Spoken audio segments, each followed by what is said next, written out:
ശബരിമലയിലെ തിരക്കുമായി ബന്ധപ്പെട്ട സ്വമേധയാ എടുത്ത കേസ് ഹൈക്കോടതി ഇന്ന് വീണ്ടും പരിഗണിക്കും. എരുമേലിയിലെ ഹോട്ടലുകളിൽ വിലവിവര പട്ടിക, ശുചിത്വം എന്നിവ കൃത്യമാണെന്ന് എക്സിക്യൂട്ടീവ് മജിസ്ട്രേറ്റ് ഉറപ്പുവരുത്തണം എന്ന് കഴിഞ്ഞ ദിവസം കോടതി നിർദ്ദേശം നൽകിയിരുന്നു.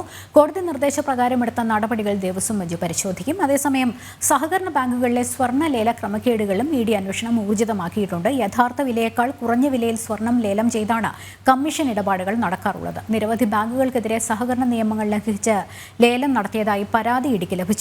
വിവരങ്ങളുമായി സുധീഷ് ഗോപാൽ ചേരുന്നു. സുധീഷ്, അത് ഈ ദേവസ്വം ബെഞ്ചിന്റെ നടപടിയെക്കുറിച്ചാണ്. കാരണം നമുക്കറിയാം, ഈ വകുപ്പുകളുടെ ഏകോപനമില്ലായ്മ മൂലം തീർത്ഥാടന കാലം മുഴുവൻ പ്രശ്നമായ അമ്പേ പാളിയ ഒരു സാഹചര്യത്തിലാണല്ലോ ഹൈക്കോടതി സ്വമേധയാ ഇതിൽ ഒരു കേസെടുത്തത്. എന്തായാലും തീർത്ഥാടന കാലം സുഗമമാക്കാൻ വേണ്ടിയിട്ട് ചില നിർദ്ദേശങ്ങൾ കോടതി മുന്നോട്ട് വച്ചിരുന്നു. അതിന്മേൽ സ്വീകരിച്ച നടപടികളാണല്ലോ ഇന്ന് ബെഞ്ച് പരിശോധിക്കുക, അല്ലേ?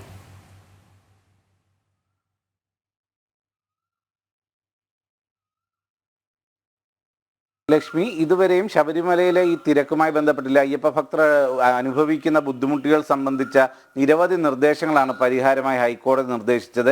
ഇതിലെല്ലാം ഇതുവരെ സർക്കാർ ഇല്ലെങ്കിൽ ബന്ധപ്പെട്ട വകുപ്പുകൾ എന്ത് നടപടി സ്വീകരിച്ചു എന്നത് സംബന്ധിച്ച ഒരു വിലയിരുത്തലാണ് പ്രധാനമായിട്ടുമുള്ളത്.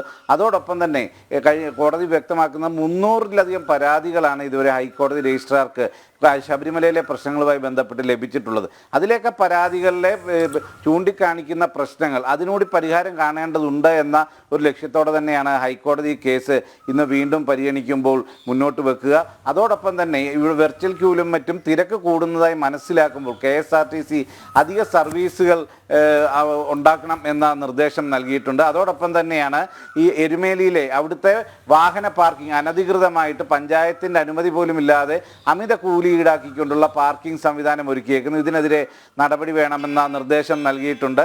അതോടൊപ്പം തന്നെയാണ് നമുക്ക് ചൂണ്ടിക്കാണിക്കാവുന്നത് ഹോട്ടലുകളിലെ ആഹാരത്തിൻ്റെ അമിത വില ഈടാക്കുന്നത്. അത് വിലവിവര പട്ടിക ഇല്ലാത്ത രീതിയിൽ, വിലവിവര പട്ടിക പ്രദർശിപ്പിക്കാത്ത രീതിയിൽ അമിതമായ വില ഈടാക്കുന്ന ഒരു സാഹചര്യം. ഇത്തരം കാര്യങ്ങളെല്ലാമുള്ള ഇടപെടലാണ് നിർദ്ദേശിച്ചിട്ടുള്ളത്. അതോടൊപ്പം തന്നെയാണ് ഒരു അയ്യപ്പ ഭക്തനെ മർദ്ദിക്കുന്നതുമായി ബന്ധപ്പെട്ട് അത്തരമൊരു സംഭവം ഉണ്ടായിട്ടില്ല എന്ന് പോലീസ് വ്യക്തമാക്കുന്നുണ്ടെങ്കിലും അത് സംബന്ധിച്ച റിപ്പോർട്ട്, അതിൻ്റെ ശബരിമല സുരക്ഷാ ചുമതലയുള്ള ADGPയുടെ റിപ്പോർട്ടും ചോദിച്ചിട്ടുണ്ട്.